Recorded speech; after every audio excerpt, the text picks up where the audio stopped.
So hello and welcome back to the channel, and in today's video, yes, we're going to be taking a look at Assetto Corsa and my reasons behind why you should buy it.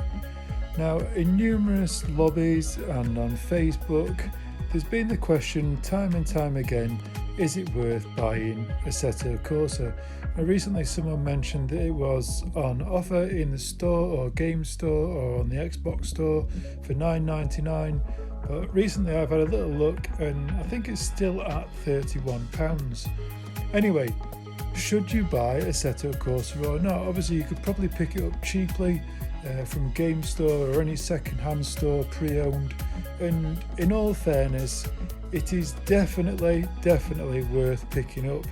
If you only play on project cars and you're only on console, and just let me clarify, this is a console only video. Anyone that's on PC, this is a totally different game.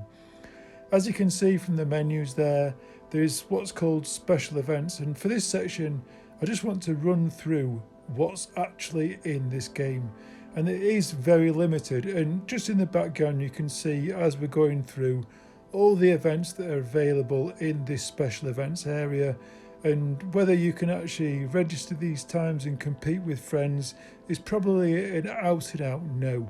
It's just you against the machine.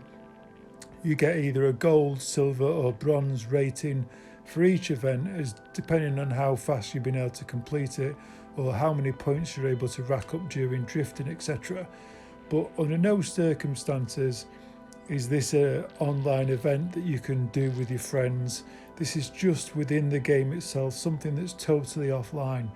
So again, you might need to download some DLC to be able to compete in this, and that's about it. The career progression is as with any other sim racing game or racing game. You start from A and you get to B.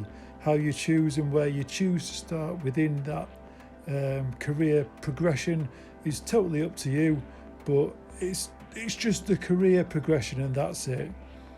Then there's obviously the gameplay options. You can practice on circuits, you can organise a quick race, you can do the full weekend, you can do hot lapping, you can do time trials, you can do drifting.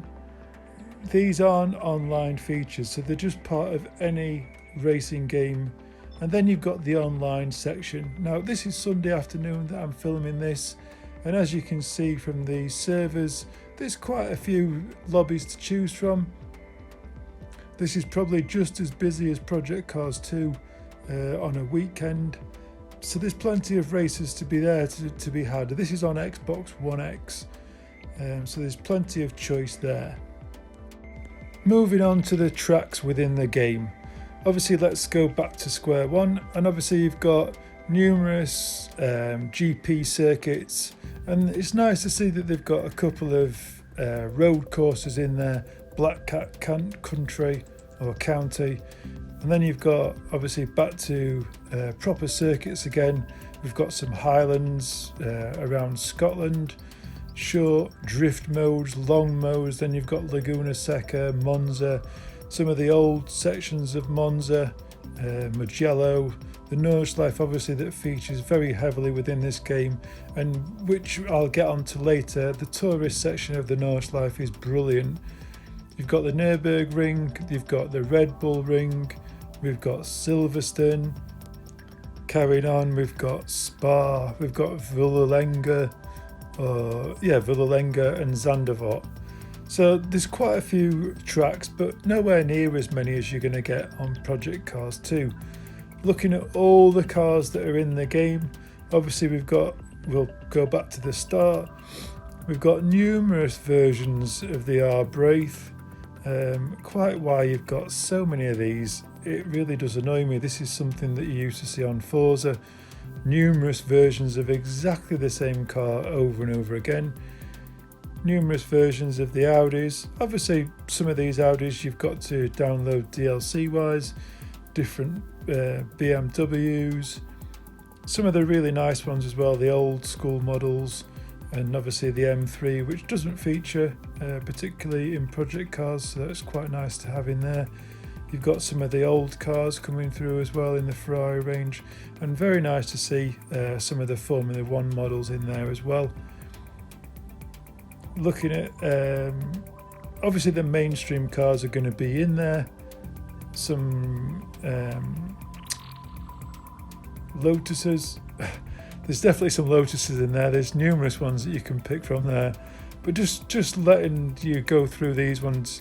A couple of open wheelers. I've not really got loads to say about this, to be honest. It's just a good selection of cars, but there's not loads there. There's not loads of choice. One of my main gripes with the game, really, when it comes to car choice, is that when you create a lobby, you actually have to choose which cars are going to feature in that lobby. It's not always necessarily down to a group, especially on the tourist model, tourist mode of the Nordschleife. You actually choose every car that's going to feature, so that when someone comes on to race on there with you, even though it's a tourist version, they're only going to be racing the cars that you choose within the lobby, which is really, really disappointing for me. If I go to the Nordschleife, I don't just want to be driving the old M3 there that you can see, not particularly the drift version, but I think it's the Group A or Group B version of the. Anyway, let's move along and have a look at what else is in the menu systems. So coming back to the main menu, then you've got the news section that tells you loads about bugs that have been fixed during recent patches, or new cars that are available to download. The replay section, if you actually manage to download any of the replays. And then you've got the options menu, which is the general miles per hour, etc. Then you've got the controls, the force feedback settings. These are the current settings that I'm using. Using we're using the paddle shift and using the H-pattern gearbox, depending on which car I'm using. Then you've got the audio section, and then moving on to the video section, and that is all the menus completed for the entire game. There's nothing else that you can find in the menus that you cannot find on this one screen, and that is it. Let's move on to some other aspects of the game. So I decided to take part in my first online race, or for this video, my first online race. Anyway, I just chose to go with the BMW at the Red Bull Ring, and when you start any of these games or driving any of these cars, you'll automatically be asked, or not automatically asked, you'll have to adjust the in-car view every single time. It doesn't remember it, no matter how many times you choose the save option. It will not remember your driving position, so this is something you do every single time you get in the car. I'll take a quick look at the current lap times that are being posted, and decide to head out and set myself a few laps just to get my eye in and see if I can get anywhere near the top guys within this lobby, which soon becomes apparent that the setup that I've got is just not going to cut the mustard, really. And I seem to qualify around the number 5 mark. So having qualified in 5th place, then decided to start the race after we've waited about a minute and a half after the time's run out, and then it spits you back into the pits. Quick look at the screen as to where I'm going to be starting on the grid, and it says in 5th place, although the position on the left hand side of the screen now puts me in 8th, but I am actually starting the race in 5th place. So as per usual, the lights all go on, and as soon as the lights go out, we'll be racing. Now I've got to admit, it's huge fun to be involved in these races, and the racing within this lobby was really professional.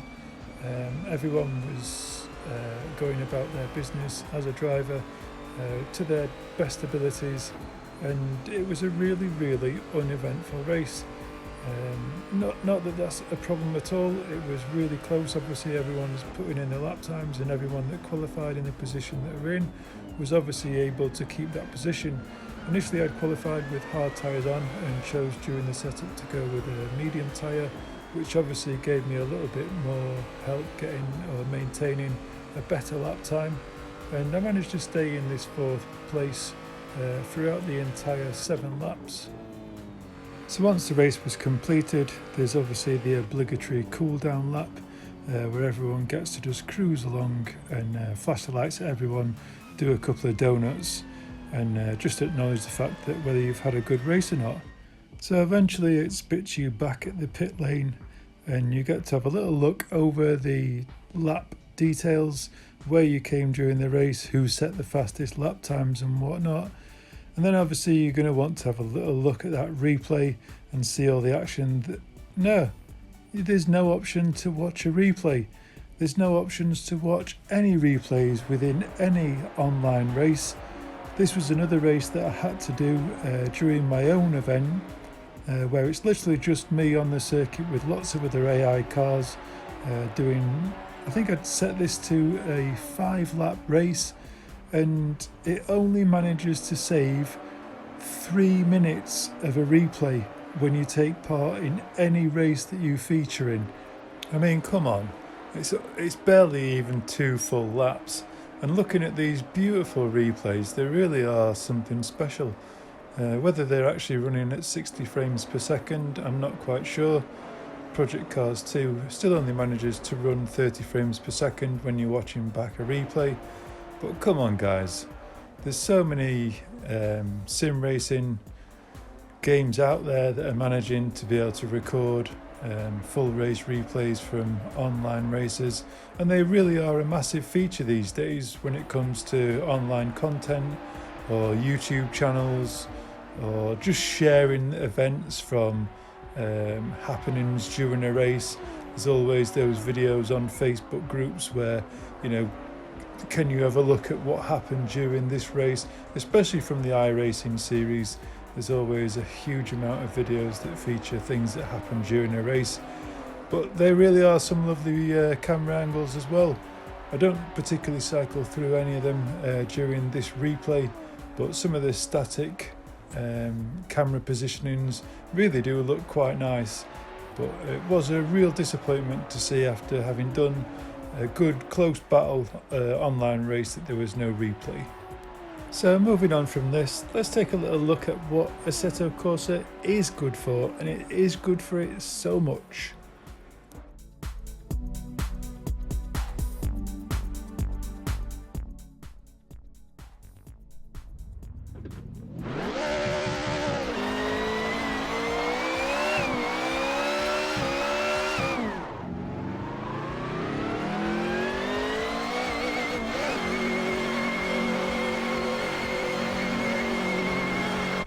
So you might be thinking, why the hell is he wearing shorts? Well, you might not. I was just wearing shorts that day and thought I would do some filming. Anyway, the whole reason behind why Assetto Corsa is good is this really. It's the tourist version of the Nürburgring, the Nordschleife, and for using the heel and toe braking method and just really being a balls out sim racing title. Really, it is fantastic for this purpose alone. If you've ever been karting and you've done 5 laps of karting, you'll realise that your thumbs are about to fall off and you just gripping the wheel, make a little mistake here, just taking too much curb.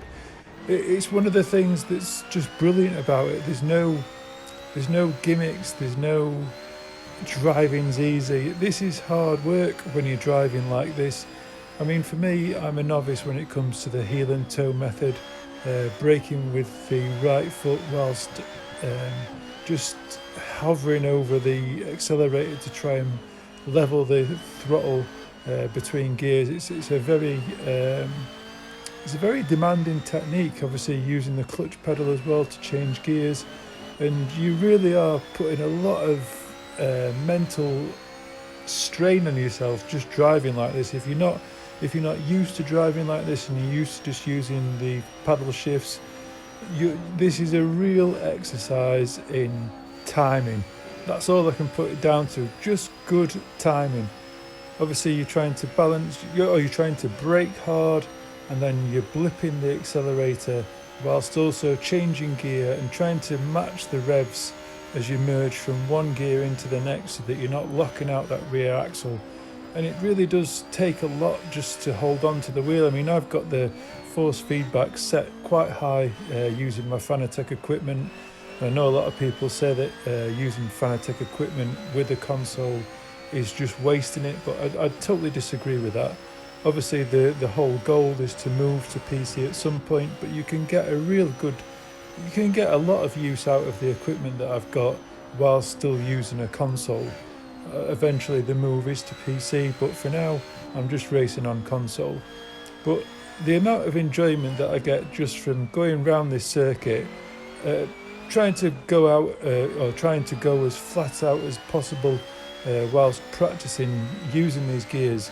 For anybody that's looking to progress onto real world driving, and they're going to be driving in cars that do still use a clutch pedal, still using a manual gearbox, this is a skill that's definitely transferable from sim racing to real world.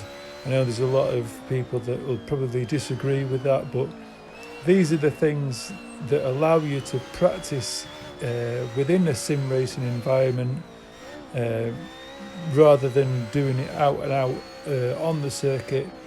It's this amount of practicing that you need to get down, and Assetto Corsa on console does this brilliantly. The level of immersion feels really good, and you know, your hands are tired after you've done just one lap of this circuit. You want to pull back into the pit, you want to just take a minute to maybe check over your settings. You just give your hands a little bit of a breather before you go back out and do another 7 or 8 minutes around the circuit, and just try and push the car again to its limits. Having had just a few runs on the circuit myself in this car, I've not spent loads of time putting this video together, and I've not spent loads of time on Assetto Corsa, even just running laps like this, just to better my own ability really. But it's something that I think I will definitely come back to. One of the downsides for me is the fact that it's not really transferable using a GT3 wheel for doing something like this, because the rotation is 900 degrees and you don't really want that with a GT3 wheel. So I've reverted back to using my Club Sport wheel, which does feel really nice again in this scenario, in this car. Some of the other cars, the older Porsches and stuff like that, do feel really nice as well, and it really is just a challenge. I would suggest anybody that's got a wheel and pedals, especially with a clutch pedal, and that's interested in learning the heel and toe braking method, definitely buy Assetto Corsa for this one reason alone really.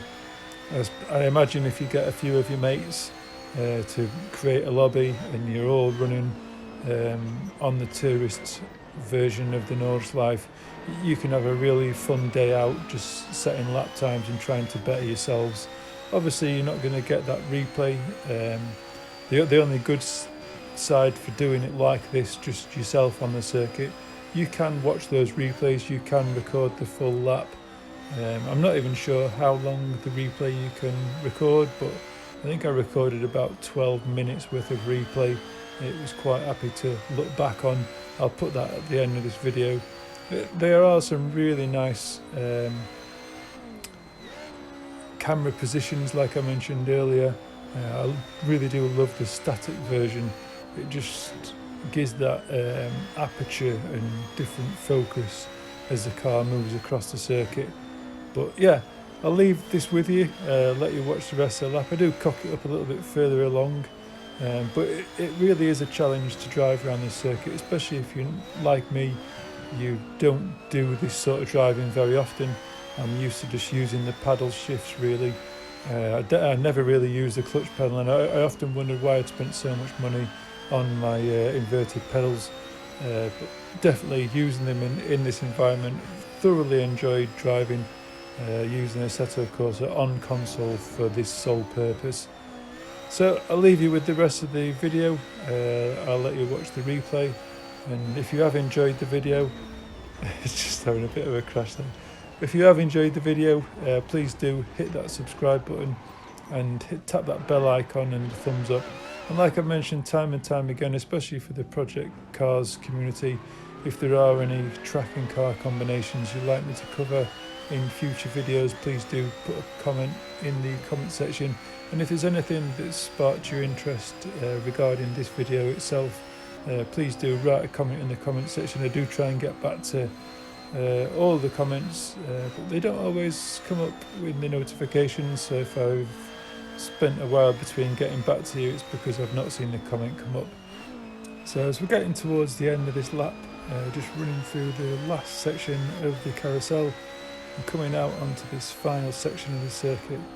Just going to be trying to keep flat out coming through this section, just end up overcooking it a little bit, and again just trying to get that car back around again and just don't manage it, trying to get into reverse then first.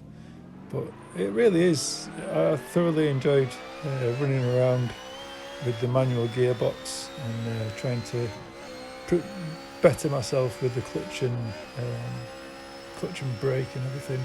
A few misshifts throughout the lap, but down this usual fast section of the circuit, this flat out section, you're just going to be pulling back into the pits as they would in real life.